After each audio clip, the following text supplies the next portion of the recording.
আসসালামু আলাইকুম। আমাদের সবারই শেকড় আসলে গ্রামীণ। গ্রামে আমাদের জন্ম, গ্রাম থেকেই বেড়ে ওঠা।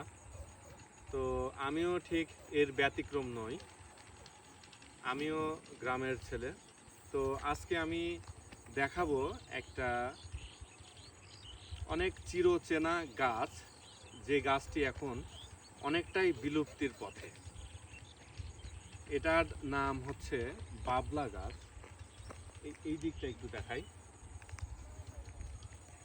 এই যে বাবলা গাছ,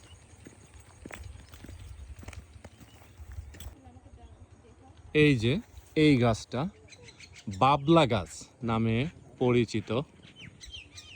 এই গাছটি আমাদের গ্রামের মাঠের আনাচে কানাচে জন্ম অটোমেটিক্যালি একা একাই জন্মগ্রহণ করে থাকতো। এই গাছ দিয়ে ছোটবেলায় দেখতাম লাঙ্গল, তারপরে নিড়ানি, বিভিন্ন ধরনের কৃষি উপকরণ বানানো হতো।